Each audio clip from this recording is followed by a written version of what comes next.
to pleasure people with her body.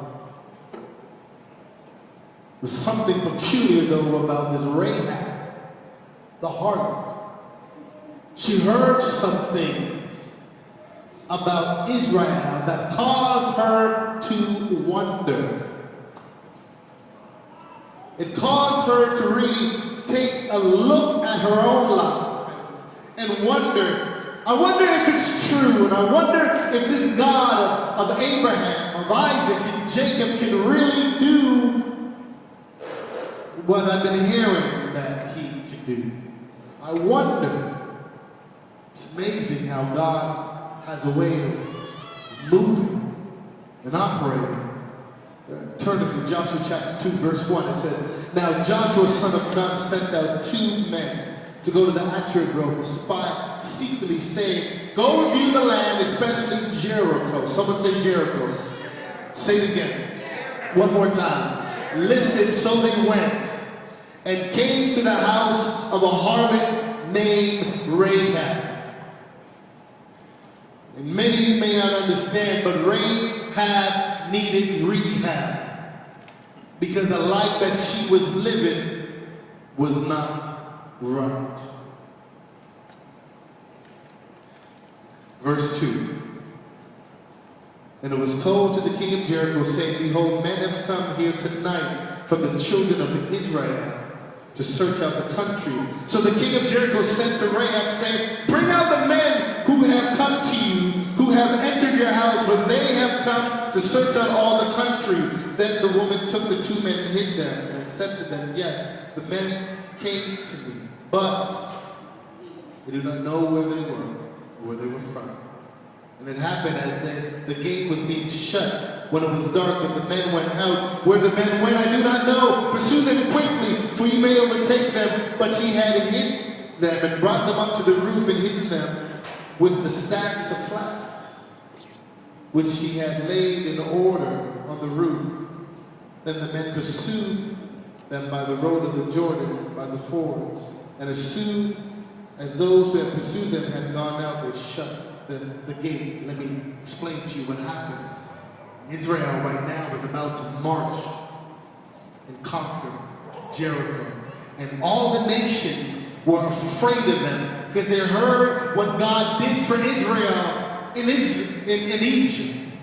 The 10 plagues, the lice and the darkness and the hailstone and the locusts and the frogs, and they heard that God was with them as a pillar of cloud by day and a pillar of fire by night, and no king was able to stand against them, not even Og, who was a giant in himself, some 14 feet tall. Not even King Og was able to stand against Israel.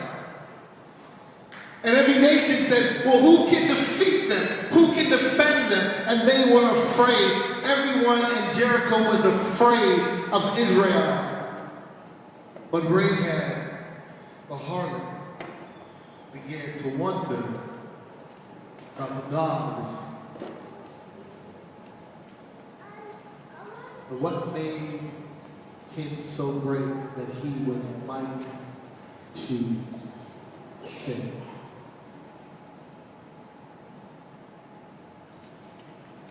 What have you heard about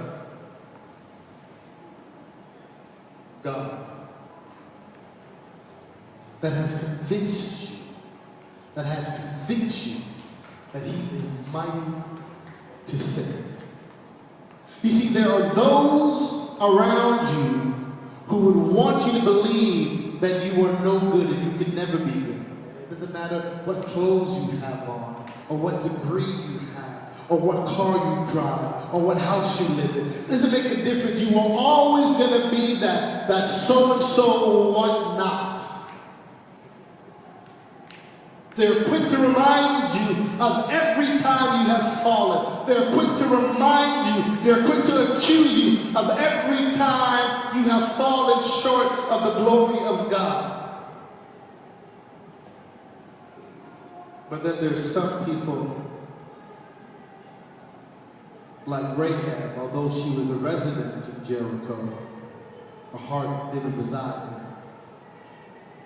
Her ears were always attentive to the stories that were coming into her brothel when men came out and they said, you don't understand, Israel is approaching, and did you hear what their God has done for them? And I want you to know something that they might not have told you when you came in here, but now that you're here and I have your undivided attention, the God of Israel is your God and Father. And what he did for them, he will certainly do for you, because he loves you exclusively.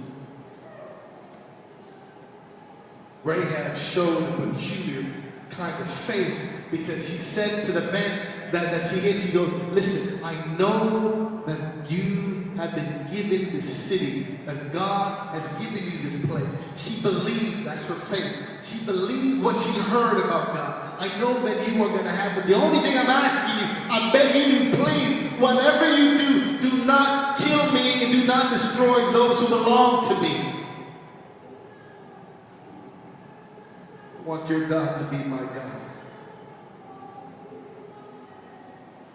So now then they swore, she said, now then swear to me by the Lord that I have dealt kindly with you, and you also deal kindly with me and my father's house, and give me a sure sign, and to save alive my father, and my mother, and my brothers, and my sisters, and all who belong to them, and deliver them our lives from death. And the men said to her, our life for your lives. If you do not tell this business of ours, then we will deal kindly and faithfully with you when the Lord gives us this land.